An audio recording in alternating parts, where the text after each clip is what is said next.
actor Abby Lockhart on ER, to her comedic roles in hits like News Radio and Liar Liar, our first guest delivers powerful and relatable performances in everything she does. In her latest role, she plays Helen Soloway, a woman struggling to get her life together since her cheating husband had the affair. Please welcome Maura Tierney.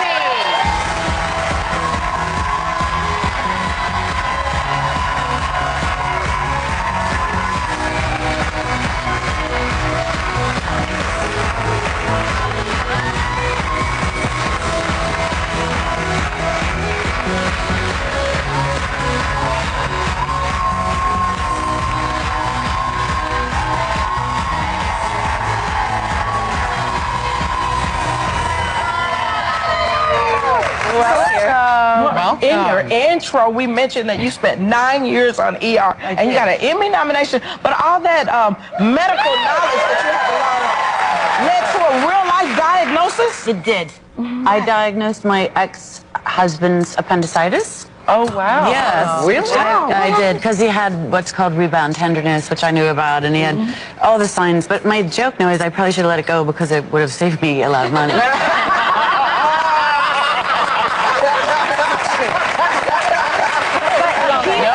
He's a really nice guy. I shouldn't make that joke, but it's a joke.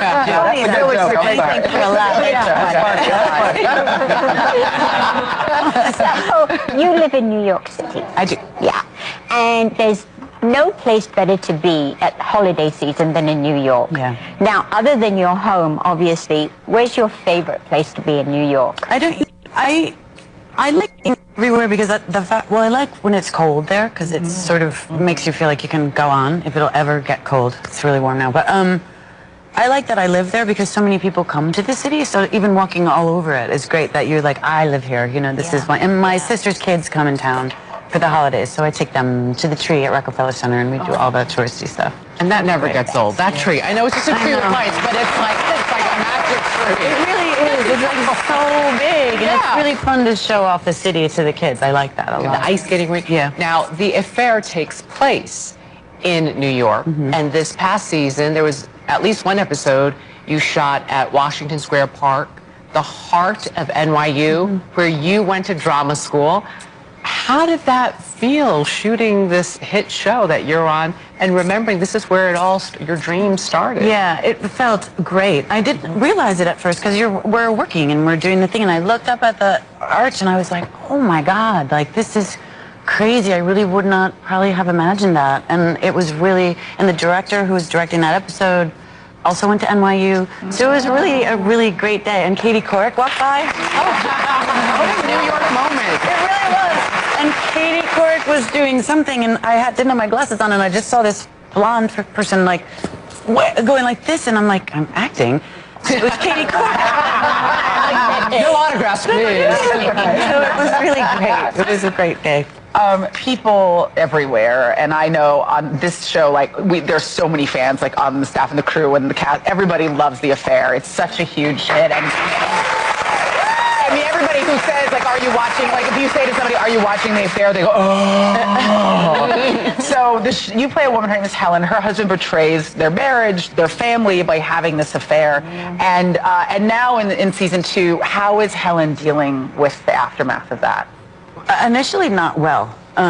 She has a really hard time of it for the first. The writers did a really great job. I think they did, because she has her own point of view this season. Yeah. And they took care of her really well, and she doesn't handle it well. She's not a character that has faced much trouble in her life. So she doesn't have a lot of grace about having bad luck. But there's a really, really nice arc where she kind of bottoms out and sort of realizes she has to get it together for her family, and so they arced it out really nicely, I think. Wonderful. And she kind of goes off the rails, right? Like she drinks and gets high, and then one afternoon is like running around her apartment and spank. Yes. Which we've all done. So what was that day like at work for you? It was I don't know. I had to like, you know, taking Spanx off is humiliating, even when you're alone. So it's like, but it was fun to do, and I hate Spanx, so it was very liberating to do that in the scene. But initially they said to me, oh, you can't have the music on. We're just going to put an earbud in your ear and you'll hear it, but nobody else will. And I was like, no way am I doing that. I needed, so they played it for me. So it was helpful. Yeah. Now, one of the things that intrigues me about the show is that it tells multiple sides of the stories from people's different points of view. Yeah. Now, did that fascinate you about the show? Yes. I mean, that's the main reason I wanted to do it when I was first offered the job, because it was like getting to play two characters, sort of, you know, in his version and her version, I was a different woman. Yeah. And I really like that people often want to know what really happened, whose side is true.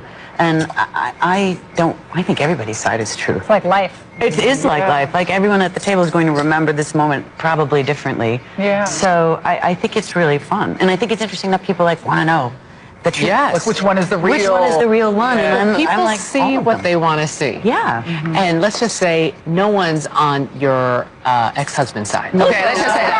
Okay. It's like, that's not true. It's hard. You take a little bit from each person's perspective. Yeah. Not that sympathetic. No, well, he doesn't get a lot of love, no. But she predicted, and I was like, no, it's going to be great. And meanwhile, people come on the street to me and they say, oh, he's such a snake. They say awful things to Well, me he's about him. changing. He's changing. He's human, though. I think that character's very human and brave. Yeah. Well, and real, right? Real, like real. He's a... Are we going to know who killed Scott by the end of the season? We are going to know who killed You will know. Have they announced it out for too long. By the end of the season, you'll know. And have they announced that there's going to be a season 3? No. Well, there should be. We're all right. We want